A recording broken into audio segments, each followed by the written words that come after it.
दोस्तों थंबनेल पर आपने देखा और टाइटल में आपने आज का टॉपिक देखा है कि बांग्लादेश में आरक्षण को लेकर बहुत ज़्यादा प्रोटेस्ट चल रहे हैं और ऐसा क्यों हो रहा है आरक्षण को हटाने के लिए क्यों बांग्लादेश के लोग सड़कों पर उतर आए हैं।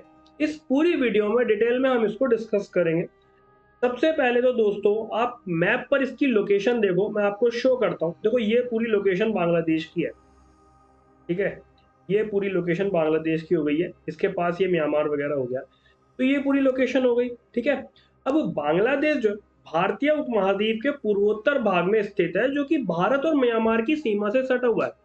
इसकी रणनीतिक स्थिति इसे बड़े क्षेत्र से जोड़ती है और साथ ही बांग्लादेश अपनी हरी भरी उपजाऊ भूमि, विशाल नदी प्रणालियां और फैला हुआ इसका समुद्र तट, इन सब चीजों के लिए जाना जाता है, जिसने जो है देश के भूगोल और अर्थव्यवस्था को आकार दिया।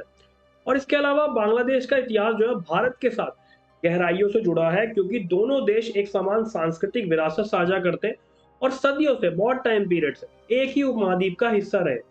अब दोस्तों इन सब के बाद इस तरह का जो प्रोटेस्ट है, ठीक है, जो प्रोटेस्ट चल रहे हैं बांग्लादेश में, इससे भारत के लोग भी काफी ज्यादा कनेक्ट कर पाएंगे, क्योंकि आरक्षण को लेकर कई बार प्रोटेस्ट जो है इंडिया में भी हुए हैं, लेकिन हर बार ये मांगे नहीं मानी जाती। कहीं ना कहीं आरक्षण जो है बढ़ा दिया जाता है, सबको और रिजर्वेशन चाहिए होता है। मगर बांग्लादेश में अपोजिट कैसे चल रहा है, यहाँ पर आप देख पाओगे, आर्टिकल है, ठीक है। यहाँ पर दोस्तों देखो 6 लोगों की करीब जान गई है, 6 स्टूडेंट किल्ड, ठीक है, एंड स्कूल शट डाउन, ठीक है। 6 लोगों के करीब यहाँ पर जान गई है ना।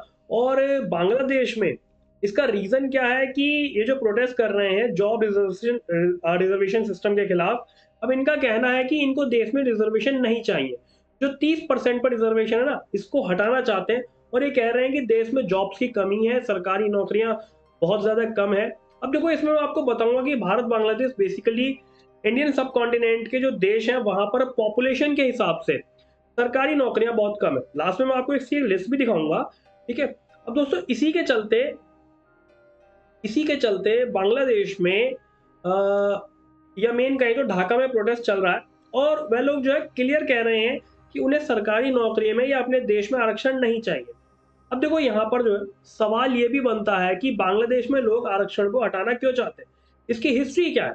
अगर हम इस पे जाएं तो दोस्तों बहुत ही सिंपल शब्दों में आपको समझाना चाहता हूँ कि बांग्लादेश को हम इंडियन जो है यूजुअली जब देखते हैं सीधा माइंड में याद आता है 1971, ठीक है। जब हमने बांग्लादेश को एक अलग कंट्री बनाने में एक रोल प्ले किया था, ठीक है, या बांग्लादेश की मदद करी थी। लेकिन आज के समय में देखें तो बांग्लादेश में काफी बार अजीब भी लगता है। कई बांग्लादेशी इंडियन के बारे में इतना अच्छा सोचते नहीं है। मगर फिर भी 1971 ये कह लीजिए फाउंडेशन ईयर है पूरे देश का। और इस देश का जो कोटा सिस्टम बनाया गया था, रिजर्वेशन सिस्टम, ठीक है, वो भी उस टाइम पे बनाया गया था, डायरेक्टली 1971 से ही कनेक्टेड है, लिंक्ड है, ठीक है। अब देखो आज के समय में जो प्रोटेस्ट हो रहा है, इससे पहले 2018 में प्रोटेस्ट हुआ था। इससे भी तेज प्रोटेस्ट हुआ था, क्योंकि 2018 में स्टूडेंट्स कह रहे थे कि बहुत हो गया, हमें ये 56% रिजर्वेशन नहीं चाहिए, ठीक है। 56% रिजर्वेशन की बात आई थी, ठीक है दोस्तों। अब देखो ये जो 56% रिजर्वेशन की जो बात आई है, आप सोचोगे कि इतना ज्यादा आरक्षण बांग्लादेश में क्यों था। तो 56% में से 30% पर आरक्षण तो उन लोगों के लिए था जो रिलेटिव से फ्रीडम फाइटर के रिलेटिव थे, ठीक है।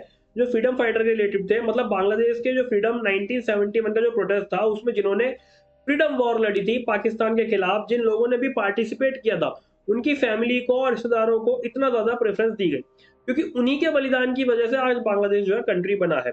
अब कई सालों तक इस तरह की सिचुएशन चलती आई कि इतना ज्यादा आरक्षण दिया गया।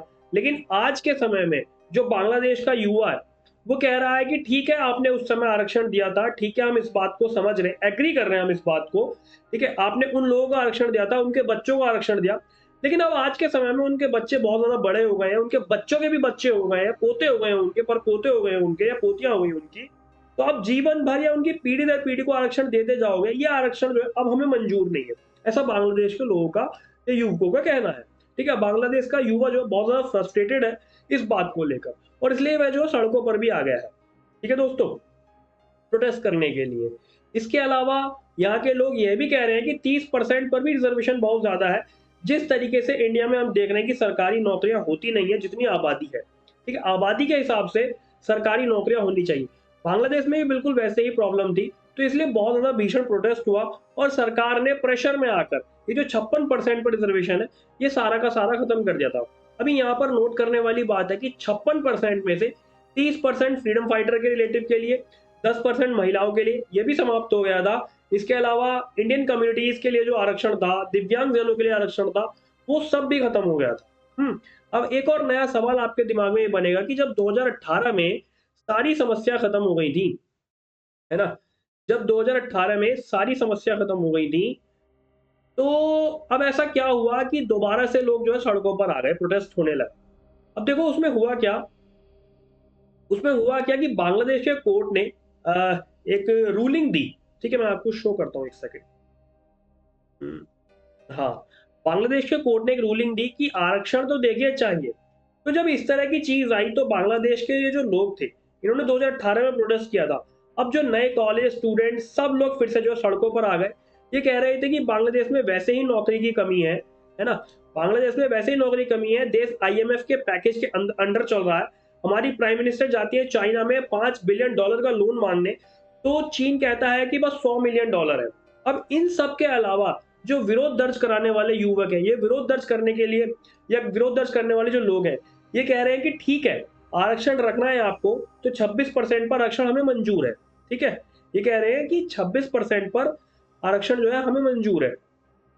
हम्म लेकिन जो 30% फ्रीडम फाइटर के लिए है वो अब हमें मंजूर नहीं है, क्योंकि वही बात फिर से जो मैंने ऊपर बोला था कि उनके बच्चे हो गए, बच्चों के पोते हो गए हैं, तो बहुत ज्यादा पुरानी बात हो गई है। इस तरह की मांगे उनकी बांग्लादेश में चल रही है। इनका कहना है कि सभी के लिए इक्वल अपॉर्चुनिटी होनी चाहिए, मेरिट सिस्टम आना चाहिए।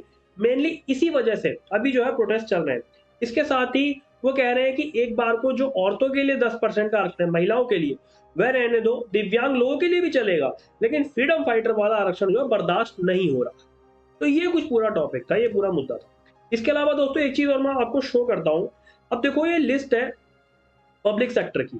ठीक है, कंट्री वाइज लिस्ट है ये। इसमें आप देखो कि जो पूरी मैंने बताया था ना, ओवरऑल जो पॉपुलेशन है उसके हिसाब से सरकारी नौकरियां कितनी है ना दोस्तों?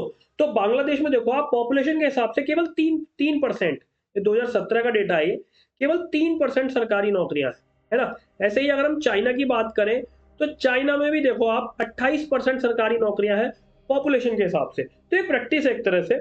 इंडिया की अगर हम बात करें, इंडिया में भी देखो लगभग 3% 4% के आसपास 2014 का डेटा है, ये बढ़ गई होंगी या जो भी रही होंगी। तो ये इस तरीके से पॉपुलेशन के हिसाब से सरकारी नौकरियां। ठीक है, तो इस तरीके के लोग वहां पे कह रहे हैं कि जैसे पॉपुलेशन है, मेरिट सिस्टम बनाओ, आरक्षण हटाओ, सभी को इक्वल अपॉर्चुनिटी होनी चाहिए। इन सब चीजों को लेकर जो है बांग्लादेश में प्रोटेस्ट चल।